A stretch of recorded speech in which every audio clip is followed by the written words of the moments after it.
One of the biggeth embarrassments in my life is that I never learned how to drive, and until a couple of months ago, I'd never even taken a single lesson. And with every passing year, I could feel this pressure weighing down on me, heavier and heavier, until one day I cracked and decided that enough was enough. The only issue is I'm living outside of my native country in Shanghai, China, and my Chinese is kind of limited. But I'm here to tell you that as a foreigner in Shanghai, you can get your driving license. Not only is it not impossible, but actually it's pretty straightforward. So overall, the process took me around about 2.5 months. That includes doing the theory test, doing all the driving tests, and then getting my license at the very end. And as a little disclaimer for this video, this is all about getting your driving license starting from zero. So if you've already got a license in your home country, I don't know much about that, but I'm pretty sure it's straightforward. I think you only have to do the first theory test and then you can get your license. So when it actually came to finding a school, I had a lot of help from my wonderful Chinese girlfriend. But if you don't have a Chinese partner or native speaker friend who can help you out, don't worry, you should be able to find schools online. If you can use the NPing, you can find loads on there. If not, I'm going to post the one that I used below, including the WeChat of the organizer who sorted everything out for me. Now, where I took my lessons, there's no special English service, it's just the same regular classes that native Chinese speakers take. Maybe there's some English services out there, I'm not sure, I haven't been able to find them myself. But at the place where I did it, the teachers could just speak just enough English to get you through the lessons. They could say the important things that you need to know when you're trying to drive a car. The school that I used is called Meilong something something. It's close to Shanghai Metro Station on line 15 in the Minhang district, south of Shanghai's downtown. Teachers will always pick you up from the metro station, so you don't need to worry about that.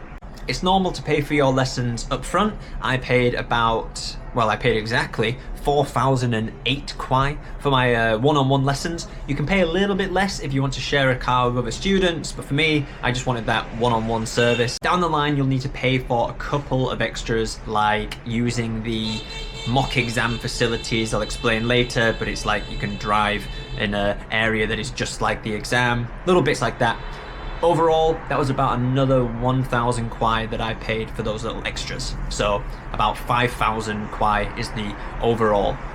Another thing that's very important is that you will need a Chinese name. You cannot put your Western Romanized name on your driving license. You have to have a Chinese name. So be ready to have one. I had to come up with mine in about 15 seconds as I was signing documents and getting everything sorted out. So the lady who organised all of my lessons for me, not the teacher but the kind of organiser for the school, she actually came to my apartment to sign the documents and pay up front and all these kind of things. And then the next day we met and we went to go and get registered. She drove me to the exam site, the school, signed up a couple of stuff. I needed my passport, I needed the residence registration, that one that you need to do with the police when you move to a new flat. If you've lost yours or don't know where it is, or maybe you haven't even done it, it's super easy to do. You can just do it online. A PDF gets sent to you like half an hour after completing it, so it's very easy. Next, I needed to go to a special government building to register on an app called 123123. Now, downloading this app was a little bit tricky because I had to log into the Chinese version of the Apple App Store in order to download it. But I'm sure that there are different workarounds. And again, whenever you come into any problems while you're doing all the registration stuff for your test, the teachers or organizers from the school will help you out with anything. So this app is all in Chinese, but it's pretty easy to use. You're only ever going to use it for this calendar function. There's like a calendar symbol. You click on there, you book the tests. It has a big list of all the different places you can go to. Again, if you're struggling, just send screenshots to the teachers. That's what I did. They told me where to click, what to press, and all that kind of stuff, and it was all sorted out very easy. One thing to look out for while you're using the app is just that when you make an appointment, it doesn't get confirmed right away, so you just need to double check, make sure that it's all confirmed, because when I booked my first theory test, I hadn't realized that actually it hadn't been successful. It got to the day of the test looking at my phone and it's like, what? Big red X on there. So just make sure to double check. It takes like 1 or 2 days maybe to confirm. And you'll really want to check because you can't book. You can only book, I think it was something like 4 days in advance, something like that. So yeah, make sure to double check. Another thing to pay attention to is in the top corner, people talk about C1 and C2. C1 means manual transmission, so using a gear stick, whereas C2 is an automatic car. I did C2 because I thought it would be easier, and I think it was. The final bit of preparation you'll need to do is you need to go for a health check. Now, I think there's a whole bunch of hospitals that are able to do this. Again, ask your teachers, they'll tell you where you can go. And when you're at the hospitals, they are very much used to doing this. You know, there are signs saying driving test medical. All it is you get your picture taken for some reason, and then you get like your eyes tested, height, weight, no running on treadmills or anything like that, just simple stuff. So on to the actual tests. Now, test number 1 is a theory test. It's all multiple choice. Some of them are 4 possible answers and some of them are true or false. You have to answer 100 questions. You have to get 90 of them correct, 90 or more, and there's a possible 1,000 questions that you can be asked. So it's 100 questions out of 1,000. Before you start to panic, yes, you can do this in English. I think there's a whole other bunch of languages that you can do it in as well. To prepare for this test, I strongly recommend getting the Laowai Drive app. Not only does the app have the exact worded questions from the test, but it even has the multiple choice answers in the exact order that they are on the exam. Now, this is really useful because some of the questions can be a little bit confusing and weirdly translated. So it's nice to know that when a question comes up, if you've struggled with it while preparing, you know it's always the 3rd option or it's always the 4th option or something like that. Some of the questions are extremely easy. Some of them require a little bit of memorizing.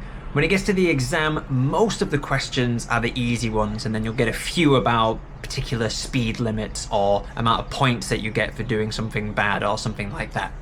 So basically, as long as you practice, you can pass this test. I think that you can prepare for this in about a week with a couple of hours of study every day. When you arrive at the test site, you put your phone and bag into a locker. Somebody will tell you which computer you need to use and you just get on with it. Like I said, you need 90 out of 100 to pass, and actually you get 2 attempts. So if you fail the first time, you go out, you say, I failed, and they'll send you straight back in again to another computer and you get another chance to do it. If you do fail that second time, then you need to rebook. There is a period of 10 days, I think, where you won't be able to use the 123 app to book. Then after that 10 days, you can book again, and you can try do this as many times as you like. You will just need to pay the exam fee again, which is only 40 kwai. Okay, so on to test number 2, and we're finally driving an actual car. So the first thing you'll likely do at the practice site is learn how to turn the wheel over, putting one hand over the other, things like that. Also how to adjust your seat, making sure that you put your seatbelt on, and adjusting your mirrors, which becomes an important part of test 2 because a lot of the maneuvers you need to do basically use visual cues. So you'll need to make sure your mirrors are in the right position so that you can look at the right lines and clues for when you're supposed to turn and all these kind of things. The first thing that you need to do is a garage parking space kind of maneuver where you reverse into a parking space, you go out of it, you reverse back into it again one more time. So for this one, the key is that you're not allowed to touch any of those straight lines. And like I said before, it's all to do with visual cues. So your teacher will tell you to look out for something in the mirror or to your side, like a corner of a line or a plant or something like that. And that's when you need to turn, and you just need to learn it like this. The second thing is parallel parking. So once again, you're taught the maneuver by your teacher. You use these visual cues, you go into the parking spot, you then indicate and you go back out of the parking spot again. The third thing you need to do is a 3-point turn. Now I don't have a video for this, but it's very straightforward. You go in, you turn the wheel, reverse, turn the wheel, back to drive, turn the wheel, and you're out of there. The fourth thing is driving along this S-shaped curve. So the key here, again, is just not to touch those white lines. You can go as slow as you want. You just can't stop still at any point. But the teacher will tell you to go super slow, and they'll give you some hints and clues about how to do this. Once you've gone through that S-shaped curve, you then need to do a right angle turn. Again, you drive right up until the point that the teacher has told you to turn the wheel, and you'll turn it and you'll go. Again, just try not to touch those lines. The next thing is an emergency stop, which is very straightforward. You just drive, and then the little machine computer will make a sound at some point, hit the brakes, you put on the hazard warning lights, wait for a few seconds, and that's it. And for automatic, that's all there is to it. If you're doing manual, you also have to do a starting on a hill, something like that, but I wouldn't know about that. So I practiced with my teacher twice a week, 90-minute classes, and then the teacher thought I was ready, so we booked the test, and it's at the same place as the driving school, so all exactly the same. On the day of the test, we met a little bit early to do a mock test. So at the actual site, right next to where you do the real exam, they have an identical mock test section. Now for this, this is one of those extra payments that you had to make. So it's 250 kwai for every half an hour.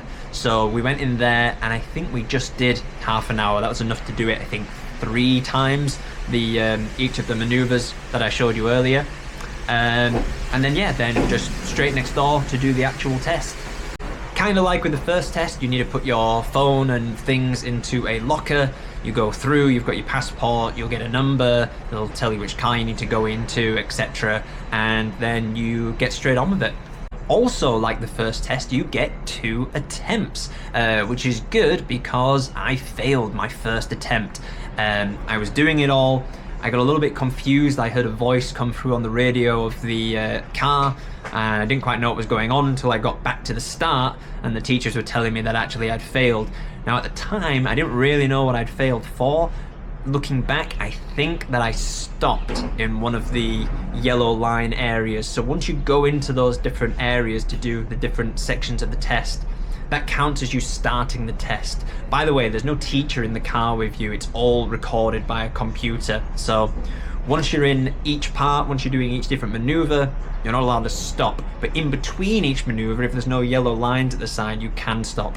But when I was listening to the examiners, when I got back to the start again, I thought they were telling me that I went too slow, which really confused me because my teacher had always told me, go slow, go slow, go slow. You don't need to go fast. So I started it again. I wasn't really ready. I was all confused. I was all mixed up, completely messed up the very first turning. Looked back at the examiner, who was like this, and had to get out the car and was very embarrassed walking back into the driving center. But it was no problem in the end. I just had to wait 10 days and then I could book it in again. I did another practice session with the teacher the day before the test. I did another one of the little mock rounds, so I had to pay another 250 kwai. But it was worth it because then I went in again and I passed the first time. So yes, I had to pay for another mock test and I had to pay my 40 kwai fee again, but it was done. Then you've got test number 3. Now, test number 3 is when you're driving on the roads, and it's also a nighttime light simulation you need to do. Now, this light simulation is the first and only time where you will need to learn some Chinese. So the lighting test is basically you sitting in the car. The computer is going to give you some instructions. It's going to describe certain situations. So it would be things like you are approaching a pedestrian crossing at night. What are you supposed to do with your lights? So for each instruction, you need to do the correct thing with your lights. But there's no English version of this. It's all in Chinese. Luckily though, there are only a total of 10 I need to check this. 10 commands that you have to listen to. Although the amount that you'll need to learn is slightly more than 10. That's about 15. So the way that it works is there are 10 commands in total. The first one is always the same, which is just turn on your lights. Then the next 8 of them are randomized, and there's a bunch of different things that you'll have to do, and then the final 2 are always the same, with the final one being turn off all of the lights. Now this may seem a little bit daunting at first, but have no fear, for the teacher will send you a audio recording of the exact robot voice reading off all of the commands. They'll also send you a list with writing with all the stuff. But you don't need that from the teacher, because I have my own version that I created, which has the Chinese, the Pinyin, and the English translation in there, so you can use that to try and help learn the commands, listen to the voices. Some of them you'll know always come in a particular order, and so that might be quite helpful. Another thing that makes this test a little bit easier is the fact that most of the commands require you just to leave the lights on low beam. So once you've turned on the lights, you'll have turned on the low beam of the car, and then most of the commands, when the computer says it, actually you just sit there and don't do anything because you're already on the low beam. So there's only a couple of commands really that you need to learn for when you need to do something different. So and the only different things you need to do are either turn it to the high beam to do a little flash, or there's one command which is overtaking, and for that one you'll need to turn on the indicator, indicator off, flash, indicator on, and that's it. So while it might be a little bit daunting at first, I think that if you just keep practicing, you just keep listening to those different voice commands, the teacher will let you do it in the car as well.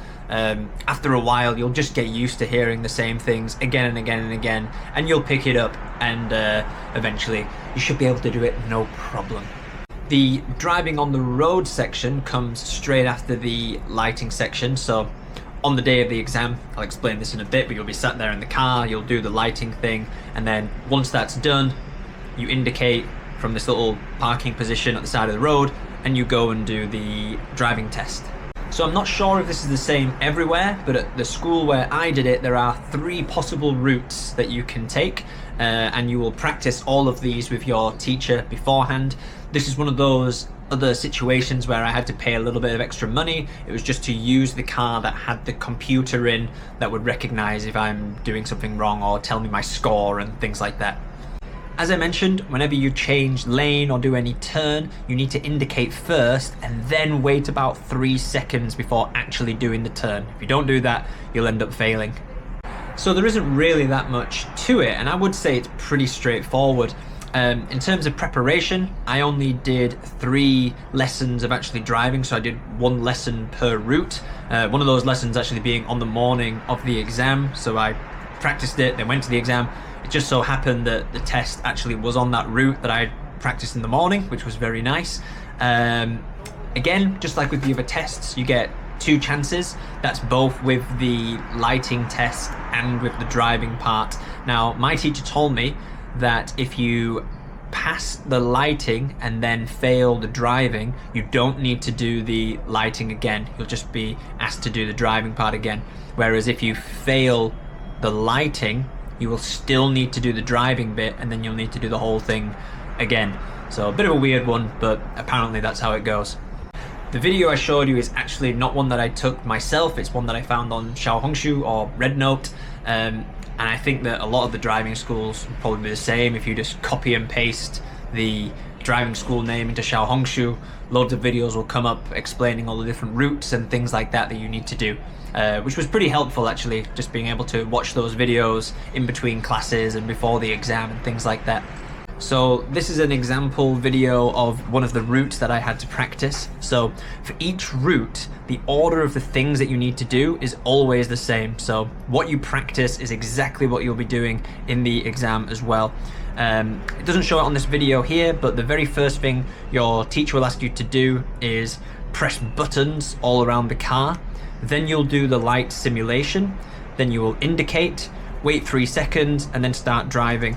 So some of the other things that you'll see on your route R to slow down at intersections. You need to slow down at a bus stop, and you need to slow down at a school. So I say a bus stop and a school because it's just the one for the exam. There's a section where you need to drive straight at a constant speed and then slow down afterwards. You need to do a U-turn, and you need to do this kind of weird overtaking system. So for this one, I say weird because the teacher recommends that you actually stop the car, indicate, turn left into the next lane, stop again, turn right, and turn into the right lane again. So you're not overtaking an actual car, you're just pretending to do it, but you're also stopping while you do it, which I guess you would never do when you're actually overtaking somebody. Actually, for a lot of this exam, you might feel like you're doing bad driving because the teacher will recommend that you take it slow. So apart from that one bit where you need to keep a constant speed, you're driving mostly around 20 miles per hour. When you go to the slow down bits, you can slow down almost pretty much to a stop. Actually, you can just stop in the middle of the road, is also fine. That's not something that you'll fail on. So yeah, it all feels a bit weird. Some cars might get a little bit angry and honk their horns behind you, but ignore them. You are here to pass your test. Forget those guys. So when it comes to the actual exam, it's all pretty straightforward. Again, no phones, put it in the locker. You will have other students in the car with you. You all do the same route. I felt a little bit lucky that I was the second out of 3 students, so I could sit there in the car while another student did it first and think, okay, yes, I know how to do this. Then I did it, passed. First student did it, they also passed, and we just drove back, and that was that. So once you've passed test 3, then there is just one final test that you need to do. It's a final theory test. Now this theory test, you can actually do it straight away after your 3rd test. You don't need to book, you're allowed to just go straight into any of the test centers. I just went to the same test center as I did my first test at. However, I didn't go straight there after my test because I hadn't done any preparation for it yet. Actually, I found it quite difficult to find any English materials to help me understand what would actually be on the test. So basically what I ended up doing was just translating a load of Chinese stuff that I found on RedNote. I also did some more practice on the Laowai driving test just to refresh my memory a little bit. The impression that I got from looking online is that this test is pretty easy and it's mostly common sense. That was true in the end. Pretty easy, most of the questions, no trouble. A lot of them are true or false. Some of them were multiple choice with just one answer, and then some of them were multiple choice with multiple answers. An example of one of the multiple answer questions that I remember getting was about a collision going into the side of your car and what should you do. So one of them was hold tight onto the wheel. So I was like, yeah, that sounds good. Keep your back against the chair, which sounded good. Stretch your feet out, which sounded good. And the final one was jump out the window, something like that. So pretty straightforward for a lot of these questions. So to pass, you need to get 45 out of 50. I ended up getting 48 out of 50. I think it's pretty hard to fail as long as you do a little bit of preparation. I'll put a link to the translated documents that I used down below. After passing the test, you then need to go and sit in a room, watch a video about driving safety, which is all in Chinese, but thankfully there's no quiz at the end of that. You just got to sit there for about 25 minutes, and then you can go and pick up your driving license right away. So that's all there is to it. I hope that this video has given a little bit of an idea, maybe a little bit of confidence to those of you who are thinking about doing your driving lessons in China but worried about the language barrier or anything like that. You can do it. Not only can you do it, but it's pretty easy. It only takes a few months if you're doing 2 lessons a week, and it was pretty enjoyable overall. So if this video was any help to you at all, I would really appreciate a like, subscribe, and a comment. Any questions as well, you can leave those down below. Thank you very much.